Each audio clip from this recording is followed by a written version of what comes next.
Hello everyone, welcome to my channel Excel in English and welcome to our WBSLST interview preparation series.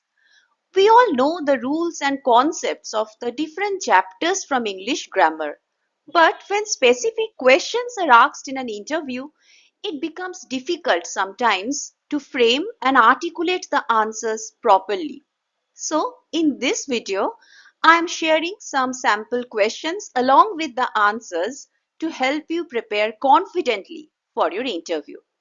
Today, we will focus on noun cases.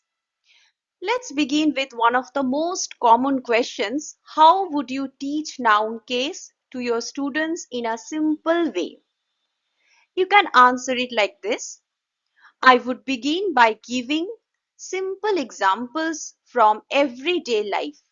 আচ্ছা মনে রাখবে এখানে noun case নিয়ে প্রশ্ন করা হচ্ছে বলে নয় if they ask you about like how would you teach gender or number or tense এই সব ক্ষেত্রে always start like this যে আমি দৈনন্দিন জীবনের সহজ উদাহরণ দিয়ে শুরু করব that simple examples from everyday life and then you can come to the example and the main concept and continue like that.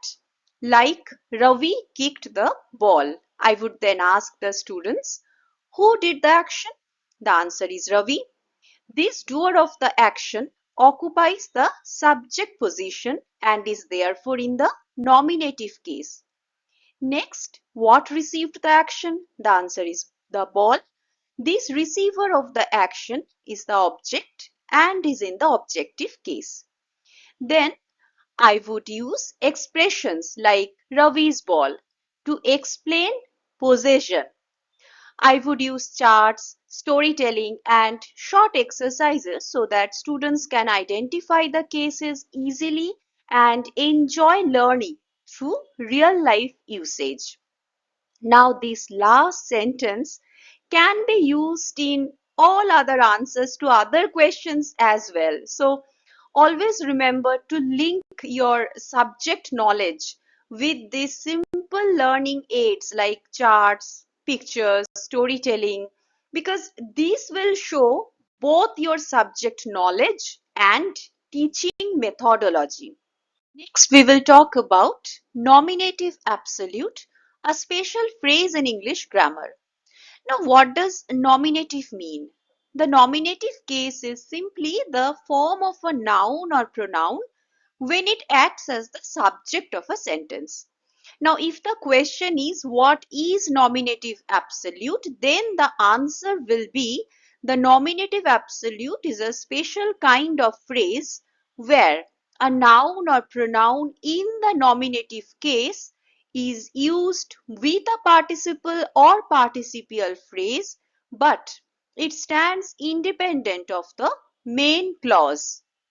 So, okay, you all must know that a participle is a verb form that is used as an adjective to describe a noun, like the running shoes, where the word running does not refer to the action of running but describes the kind of shoes that the shoes are meant for running. So, the nominative absolute is simply a phrase made of a noun in the nominative case and a participle. This phrase actually gives the setting or a reason for the main action, but this phrase doesn't connect grammatically to the rest of the sentence. অর্থাৎ এটা হলো একটি বর্ণনামূলক phrase যা মূল কাজটির জন্য একটা কারণ বা সেটিং প্রদান করে। এটা আমাদের কনটেক্সটটাকে জানিয়ে দিয়ে তারপরে একপাশে সরে যায়। বাক্যের মূল অংশ থেকে ব্যাকরণগতভাবে এটা স্বাধীন বা মুক্ত থাকে। Next, you have to tell the example. For example, the sun having risen, we started our journey. এবার যদি জিজ্ঞেস করে যে এটা অ্যাবসলিউট কেন বলা হয়, why is it called absolute, তাহলে পুরোটা বলে তারপরে আমরা এক্সাম্পলে আসবো। আদারওয়াইজ শুধুমাত্র যদি নমিনেটিভ অ্যাবসলিউট জিজ্ঞেস করা হয় তাহলে এর পরেই আমরা এক্সাম্পলটা বলে দেবো। অ্যান্ড এক্সাম্পলটা বলার পরে অবশ্যই পয়েন্ট আউট করতে হবে যে এখানে নমিনেটিভ অ্যাবসলিউট কোনটা। Like here, the sun having risen is the nominative absolute. It gives background information but is not grammatically linked to the main verb started. এবার obviously যদি জিজ্ঞেস করা হয় যে absolute ওয়ার্ডটা ইউজ করা হচ্ছে কেন, তাহলে আমাদের বলতে হবে it is called absolute because it comes from the Latin word absolutum, meaning loosened form or set free, indicating that the phrase is grammatically free or independent from the main clause of the sentence. অর্থাৎ এই ধরনের phrase মূল বাক্যের ব্যাকরণগত নিয়ন্ত্রণ থেকে সম্পূর্ণ মুক্ত বা স্বাধীন থাকে, শুধু ব্যাকগ্রাউন্ড ইনফরমেশন টুকুই প্রোভাইড করে। Let's look at the third important question. What do you know about the nominative of address or vocative case? হয়তো যে কোনো একটাই বলতে পারে, দুটো টার্মই হয়তো ইউজ করলো না, but you should know that these two actually mean the same. So the answer will be the nominative of address or vocative case refers to a noun or pronoun used to directly address or call someone or something by name. It is separated from the rest of the sentence, usually with a comma, and does not affect the sentence's grammar. Now, while giving the answer, remember that you have to mention the use of this comma. It is the most important thing. Now, as usual, we should end with an example. For example, students, open your books. Here the word students is in the vocative case. তাহলে vocative case আমরা তখন ব্যবহার করি যখন আমরা কাউকে সম্বোধন করি বা নাম ধরে ডাকি। এটি বাক্যের গঠনে কোনো পরিবর্তন করে না, শুধু বোঝায় যে কাকে সম্বোধন করা হচ্ছে। Let's move to another important and interesting topic, that is the double genitive. Okay, before we start, just remember that the term genitive is simply another name for the possessive case. So don't let the different name confuse you. It simply refers to ownership or relationship.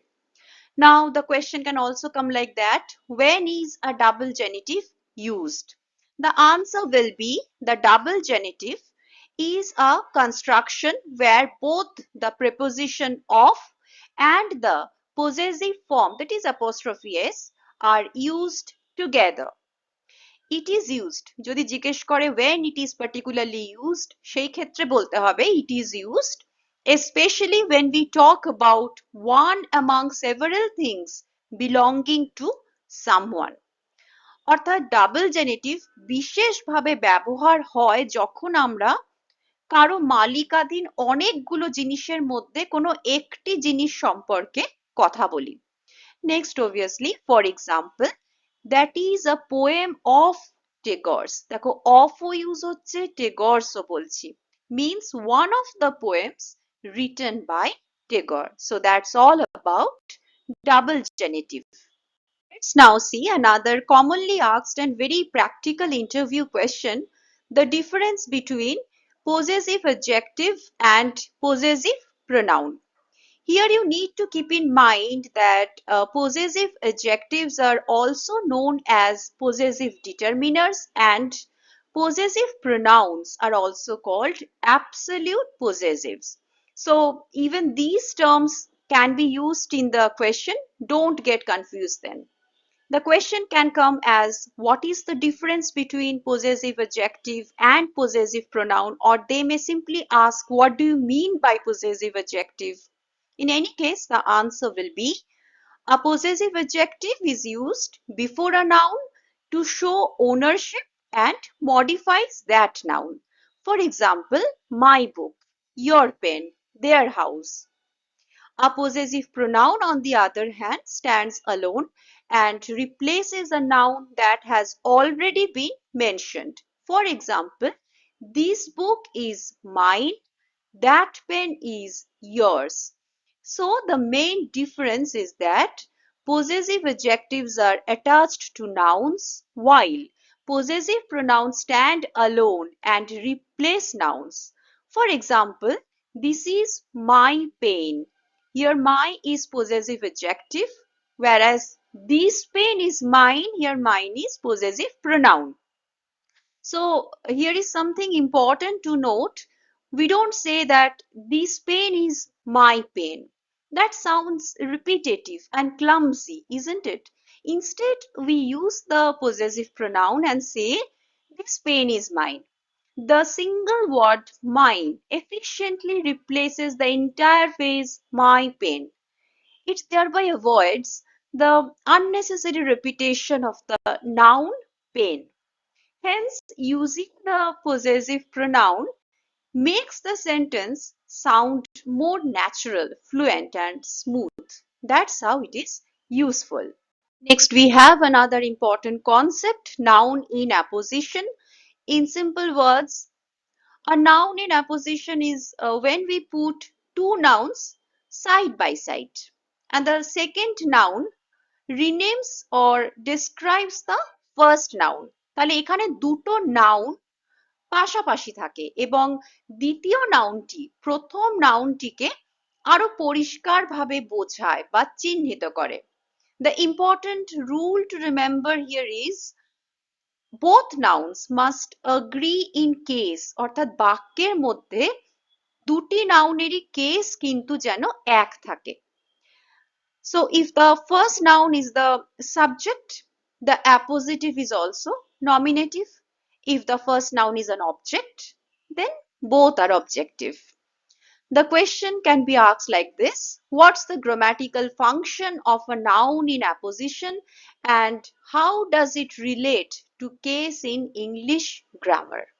You may answer this like this: a noun in apposition is a noun or noun phrase placed next to another noun or noun phrase to explain or identify it more clearly.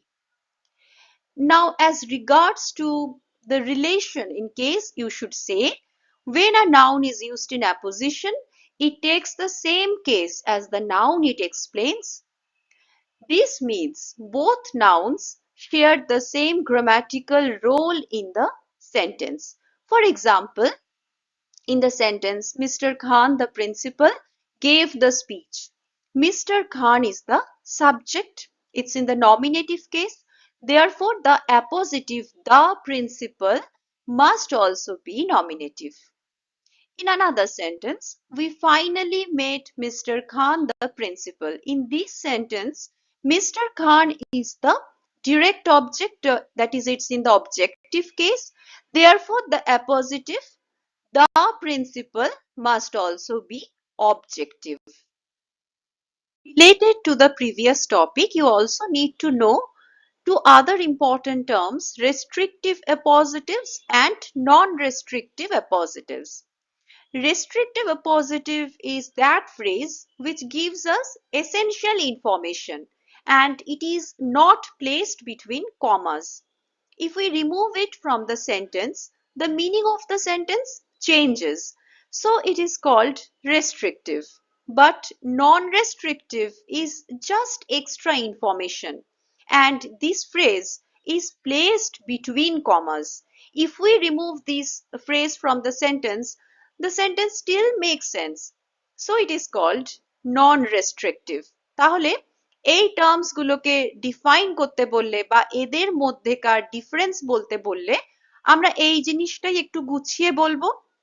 Restrictive appositives provide essential information needed to identify the noun they modify, without which the sentence's meaning would be unclear or different. They are not set off by commas. For example, my friend John enjoys playing the guitar, where John tells which friend is meant. Non-restrictive appositives add extra, non-essential information about the noun which can be omitted without changing the core meaning. These appositives are set off by commas. For example, my brother, an avid reader, loves the library, where an avid reader gives additional detail but is not necessary to identify the brother. So, Restrictive appositives are essential and not comma separated. আবশ্যক এবং কমা দিয়ে আলাদা করা হয় না। Non-restrictive appositives are non-essential and comma separated. এদের বাদ দেওয়া যায় এবং কমা দিয়ে আলাদা করা হয়। তাহলে এটাই হচ্ছে এদের মধ্যেকার মূল difference. Finally, let's see the objective cases. Now, in older English grammar, these two cases, accusative and dative, these were separate, but in modern usage, both fall under the general term objective case. The accusative case shows the direct object and the dative shows the indirect object. তাহলে সেটাই উত্তরের আকারে আমরা কিভাবে বলবো? The accusative case shows the direct object of a verb, the person or thing that receives the action directly. Example, she reads the book. The book is in the accusative case as the direct object. The dative case shows the indirect object, the person or thing to whom or for whom the action is done. Example, I gave her a book, where her is the dative or indirect object. In modern English, both accusative and dative cases are grouped under the objective case. এর সাথেই case related probable questions and answers এর discussion এখানেই শেষ করছি। Please like, share and comment. If you find this video helpful, subscribe to this channel for more such videos. Thank you.